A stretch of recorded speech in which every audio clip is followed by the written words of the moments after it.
E justamente poder pensar na experiência do adoecimento como algo que é singular, nos ajuda a pensar que as estratégias também precisam ser singulares e singularizadas, né? Então, por mais que eu estude, que eu tenha um conhecimento de alguns recursos que são importantes, de alguns recursos que ajudam, eu não posso querer colocar todas as pessoas dentro das mesmas coisas, dentro dos mesmos modelos, dentro das mesmas visões, né? Então, eu preciso entender onde cada sujeito está e partir deste sujeito para ajudá-lo a encontrar um sentido, né? E até essa estratégia de encontrar alguma coisa, né? Isso precisa ser construído em cada caso, em cada um, com cada encontro, né? Cada momento isso precisa ser feito de novo, porque eu não posso partir de pressupostos, às vezes, em coisas que a gente no senso comum tem pressupostos. Por exemplo, né? Uma coisa na oncologia que aí já vem um pressuposto, que costuma ser difícil, é justamente a queda de cabelo, né? Como você... Aí tem vários pressupostos nesse ponto, né?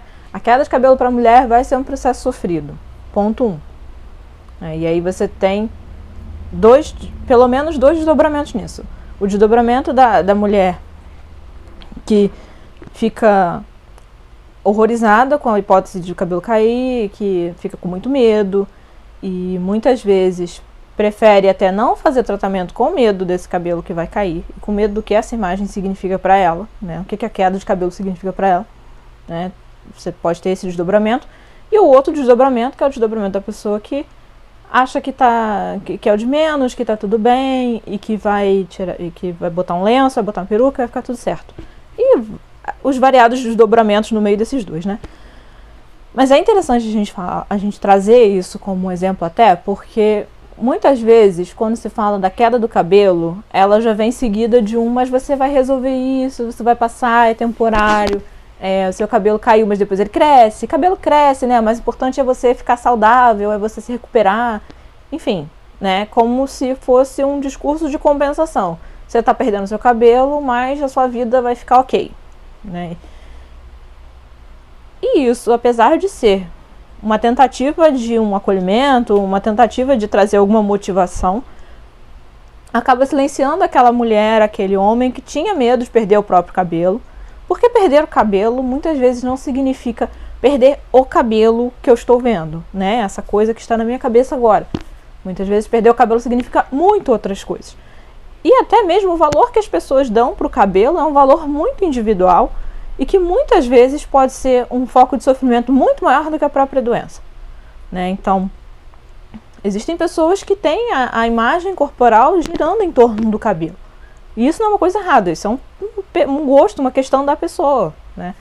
Então a gente vai precisar trabalhar essa perda, porque muitas vezes, em muitos tipos de doença, né, quando a gente fala das perdas, a gente acaba pensando em perdas que são muito objetivas e tudo mais.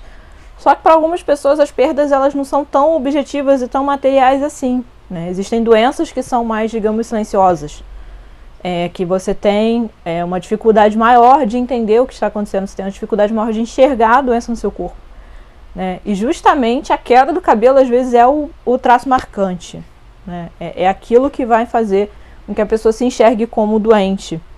Porque justamente a gente tem um imaginário de doença que coloca algumas coisas como coisas de pessoas doentes, né? Então, quando você não quer pensar em ninguém específico, aí eu te pergunto, imagina um paciente com câncer na sua frente. Qual vai ser a imagem que vai vir na sua cabeça? Muito provavelmente, a não ser que você tenha conhecido alguém, vai vir uma pessoa careca, com aparência pálida, com a pele uma cor meio amarelada, meio esquisita, com os olhos fundos, com uma aparência de cansaço, com uma coisa meio emagrecida, desgastada. Muitas vezes a nossa imagem de senso comum da doença é isso, né? E considerando do ponto de vista do lugar do feminino e mesmo da nossa corporalidade, independente do gênero, esse é o tipo de imagem que você não quer para você mesmo, né? Você não quer se imaginar como uma pessoa magra, enfraquecida, debilitada, com a pele amarelada, com os olhos fundos, sem cabelo, sem vitalidade. Você não quer se ver nesse lugar.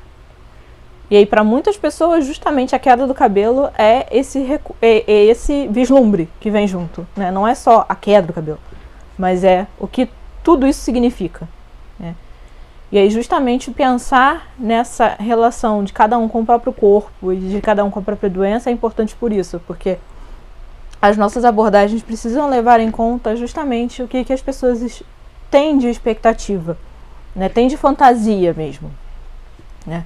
É muito importante pensar no sentido justamente porque o sentido ele versa muito com a forma como se vive a vida, a forma como se fantasiam as coisas, se esperam as coisas, se desejam as coisas, ou se não, ou se tem aversão a determinadas coisas, né? E aí justamente pensar que existem pessoas que vão lidar com a queda de cabelo de uma forma, outras que lidarão de outras, né? E poder entender que não vai ser uma questão de certo e errado, ou de, mas seu cabelo já caiu antes, por que agora você não consegue lidar com isso, né?